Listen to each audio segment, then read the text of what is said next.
As mayor, New York City would arrest Benjamin Netanyahu. This is a city that our values are in line with international law. It's time that our actions are also. Even though the U.S. is not a signatory to the ICC? No, it's time that we actually step up and make clear what we are willing to do to showcase the leadership that is sorely missing in the federal administration. My administration has reviewed every avenue available under applicable law to determine whether New York City could execute the International Criminal Court's arrest warrant if Benjamin Netanyahu came here. It is clear that we do not have the independent legal authority to enforce this warrant. Well, that's New York City's Mayor Zohran Mamdani having to backtrack on his campaign promise of executing an arrest warrant for Israeli Prime Minister Benjamin Netanyahu after the realization that his government has no authority to do so. Many told him that when he made the promise. And the mayor has long accused Netanyahu of genocide in Gaza, a charge that Israel rejects. Mamdani is doubling down, demanding the federal government arrest the prime minister on war crimes following a 2024 warrant issued by the International Criminal Court. Here's the problem. The U.S. does not recognize the ICC. And when pressured on the issue earlier today, the mayor reaffirmed his stance. In the video, I made very clear, as I have before, that my interest in executing that warrant is not specific to Benjamin Netanyahu, but to anyone who they put a warrant towards for war crimes and crimes against humanity.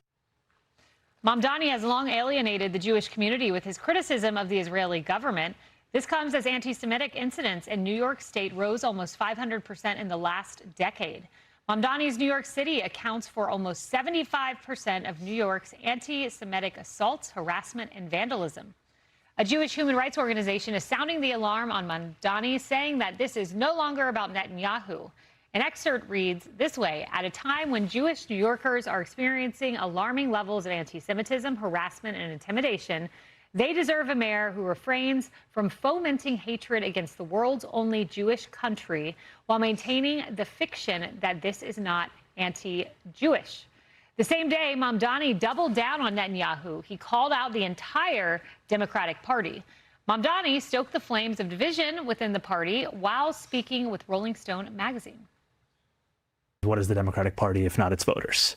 And if you look at what Democrats are voting for in New York 13, in New York 7, in New York 10, and you say that that is not representative of the party, it may not be representative of what has effectively become our party, which is something that's run by well-paid consultants and big money interests, but it is representative of what Democrats themselves want to see.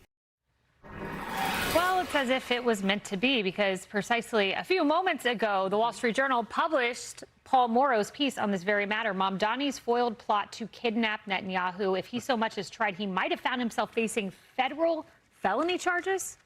Yeah, so the gist of it, and now he's backed off, but the gist of it was that were he to order the NYPD to go out and arrest Netanyahu, knowing that he has no authority to do so, and in fact, if anybody took an overt step towards doing a substantial step, an overt act, you would have a conspiracy to commit kidnapping, because there's no legal basis to do it. He knows that, and so he's knowingly conspiring with somebody else to say, go grab somebody illegally and let's recognize something else.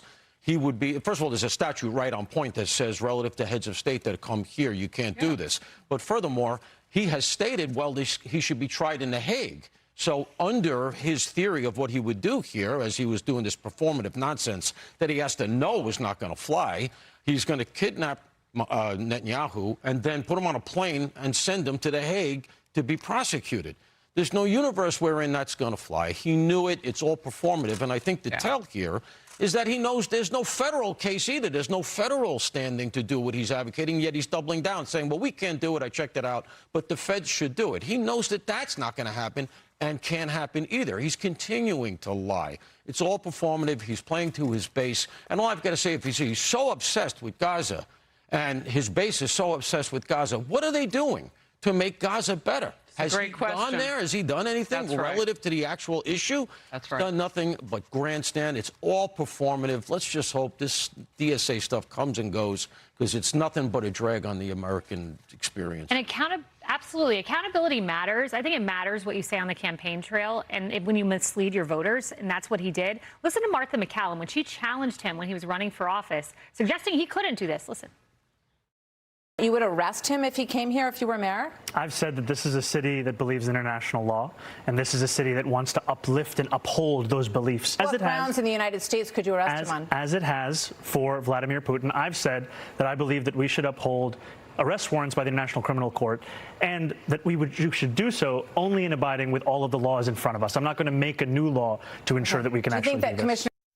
So we pushed on this and a number of other promises, Harris, and I wonder if his supporters feel misled. Well, he says he's not going to make a new law. That's not breaking news. Of course he's not going to make a new law to be able to arrest Netanyahu. He can't. Look, this is stunty. It's exactly what you said. But this is what socialists do when their policies don't work. They have to create some sort of something that talks to their base and says, look, I'm doing something for you. I'm working in the same hate lane that you are. Let's all hate Jews together. We're in it together. By the way, you don't get all that free stuff I promised. You don't get those policies that actually deliver.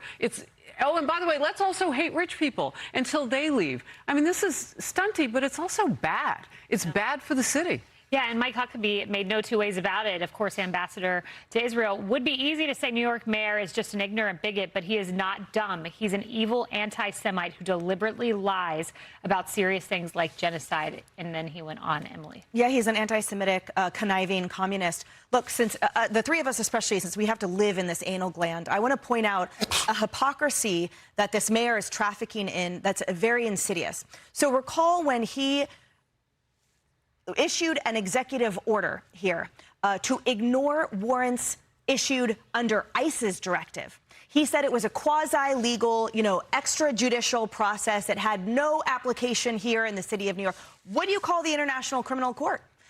But somehow a warrant issued by them, he said, with such grave consequences that he has to take seriously. But he refused to take seriously all of the warrants issued by judges having to do with illegal immigrants in this city that resulted in additional deaths and rapes. For example, the guy, after raping someone at La Quinta, after he was locked up at Rikers for 5 minutes, then ICE issued a detainer warrant for him. A judge issued another warrant. But what happens under Mamdani's watch? He goes free and he rapes another woman on Coney Island while his accomplice beats with a pipe her boyfriend who tried to intervene. Or the 19-year-old illegal immigrant that, while getting to ignore the warrant, murdered a 28-year-old. The list goes on. This show isn't long enough for me to list the warrants ignored under Mamdani's watch here, flying in the face of New Yorkers' safety here for his joke of a stunt about Netanyahu that all it does is furthers the fact that he is anti-Semitic, anti-Zionist, anti-Israel, anti-Italian, and everything else under the sun. Kennedy. Well, his wife is also pretty racist. If you look at some of the tweets that she has favorited in the past, it's interesting because he wants to arrest Netanyahu, but somehow I have the feeling that if he could, he would give Nicolas Maduro the key to the city, that Venezuelan socialist who is in a Manhattan jail. Yes, that's right. What a juxtaposition, of course, one that we will follow. Well, hey, everyone, I'm Emily Campagno. Catch me and my co-hosts Harris Faulkner and Kaylee McEnany on Outnumbered every weekday at 12 p.m. Eastern, or set your DVR. Also, don't forget to subscribe to the Fox News YouTube page for daily highlights.